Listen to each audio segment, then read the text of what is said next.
Good morning. It is a pleasure to welcome St. Christopher's own Dr. Waitman Beorn as our speaker this morning.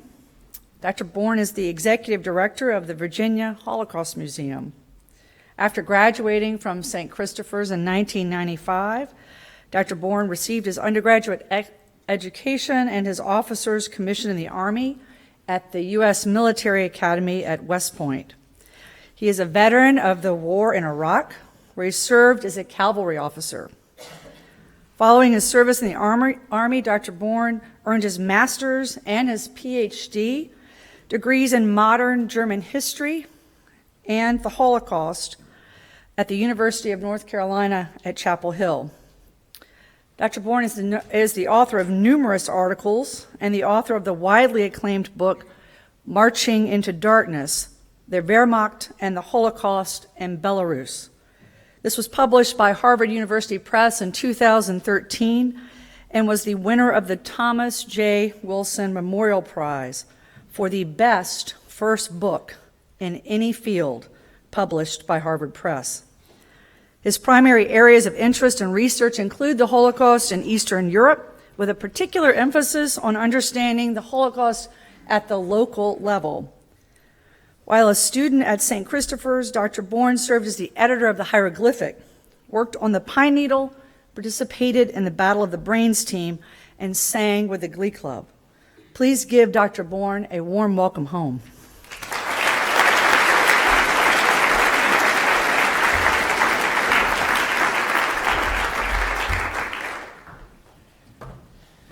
I didn't realize she was going to drag up things from my past. I wasn't expecting that. Thank you. That's fantastic. I want to thank St. Christopher's for bringing me back here. It is kind of an eerie experience standing on this side of the on the podium. It seems students have gotten a lot younger because certainly there's no way that I've gotten this old. I want to talk about two things this morning that I'm hopefully going to be able to tie together. Ethics and genocide. How can we build the one and combat the other? This institution is one built on a solid bedrock of ethical development. And I want to mention and emphasize that you should not ever contemplate at this point in your life how you will behave in the real world. Okay? You are already in the real world. It only gets more real from here on out. You simply acquire greater responsibility and face greater challenges as you get older. Your challenge as you go further into the world, and you will go further much sooner than you think, is to apply that ethical development you're receiving here when it matters, in the heat of the moment, when things are not as clear as you would hope them to be. So let me give you an example. And it's a war story because we all have to tell war stories, right, when we're veterans. In April of 2003, I was a first lieutenant in the 1st Squadron, 10th United States Cavalry Regiment, which, by the way, was Buffalo Soldiers back in the day. We were the reconnaissance, the eyes and ears of the 4th Infantry Division, and the first U.S. troops north of Baghdad from the south. I was a scout platoon leader in command of 6 M3A3 Bradley cavalry fighting vehicles and 30 scouts. And for those of you who aren't familiar, the CFV is an armored vehicle equipped with a 25mm Bushmaster chain gun capable of putting 200 armor-piercing or high-explosive rounds downrange per minute. It also carries a 7.62mm machine gun and 12-tow anti-tank missiles. It is a beast. Mine was named Bombs Over Baghdad because I was in Bulldog Troop and all our names had to start with B. We were assaulting an Iraqi military base called Taji on the outskirts of the capital. My track crashed through the outer fence and my platoon moved online through the compound scanning for targets. And if you've never actually driven through a fence in something, I highly recommend that you try it at some point. It's really quite amazing. Suddenly, my gunner announced that he had a target. Heading toward us at high speed was a civilian vehicle. At this time of the war, our rules of engagement were very loose, and this vehicle could be carrying a bomb. My gunner swung that Bushmaster over and locked on the car. He requested permission to fire. I waited. After all, we were basically in a tank and we're facing down a Toyota. My gunner requested again, and I told him again to stand by. The driver of the car watched the barrel of our gun track his every move, and suddenly the car came to a screeching halt. 4 or 5 people bailed out like a clown car and laid on the ground. I sent my dismounts out to cuff them and send them to the rear. It turned out they were an innocent father and his sons, with perhaps literally the worst timing in the history of the world, choosing to cut through a military base in the middle of a cavalry troop assault. Oh, did I also forget to mention that half the place was literally exploding because one of our helicopters had shot a rocket into a bunker full of air-to-ground munitions. It was a very strange day. I would have been fully justified in firing. I had no way of knowing who was in the car or what their intentions were. What I had was time. More time than you might think. Time to decide what I would do, even with the adrenaline pumping and my gunner begging to shoot.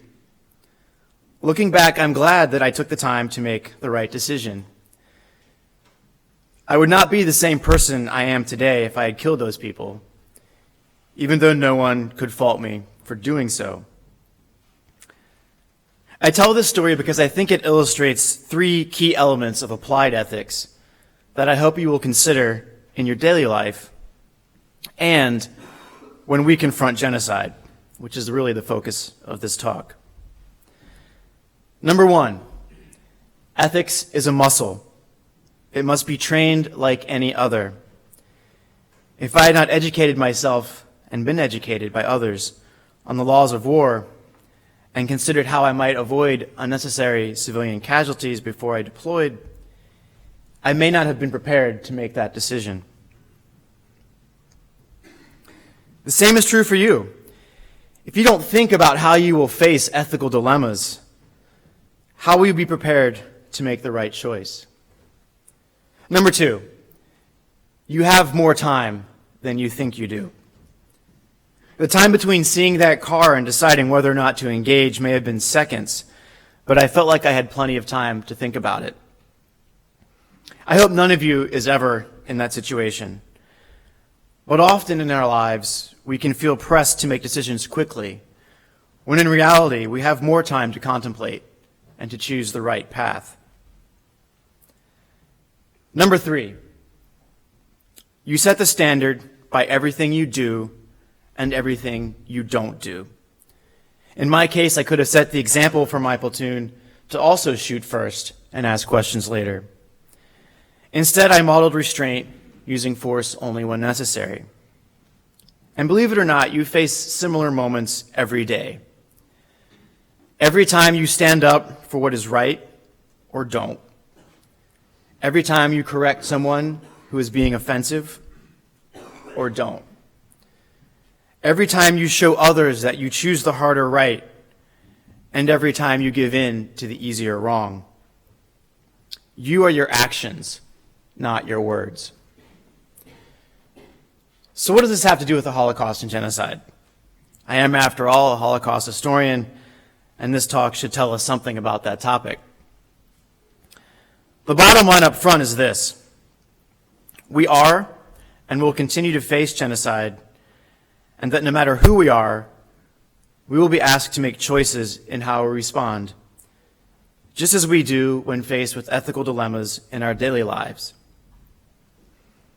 And so I want you to consider this as I reflect on the state of genocide in the modern world. The ethical dilemmas of the Holocaust and genocide are the same ones that you face every day, believe it or not. But they are only on a larger scale and with much more at stake. When we reflect on what ethical lessons the Holocaust may have for us today, and whether such a thing could happen again, we must come away a bit disheartened. Indeed, for those who remain up to date on current affairs, the phrase never again can seem empty and almost ironic, for the Holocaust was a genocide, and genocide has certainly happened again since 1945.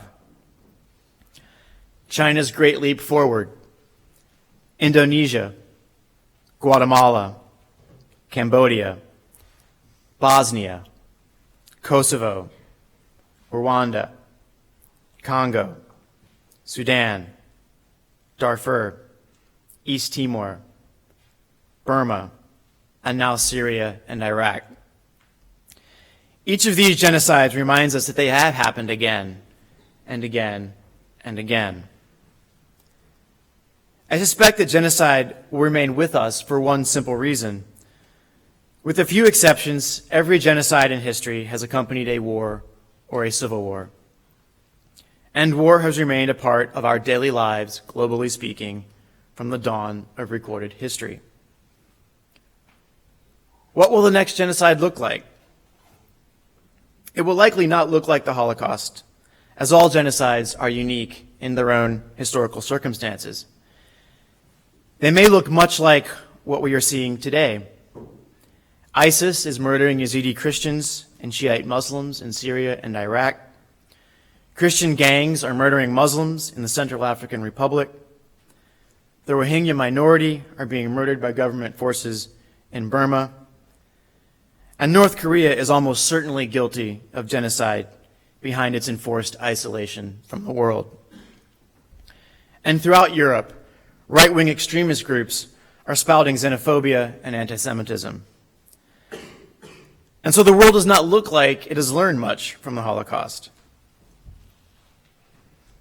Genocidal leaders have learned too after the Holocaust. They have learned to hide their actions and mask their intent and to be on the lookout for international scrutiny. This is not a new phenomenon either. No genocide takes place in the absence of history. Indeed, each informs each.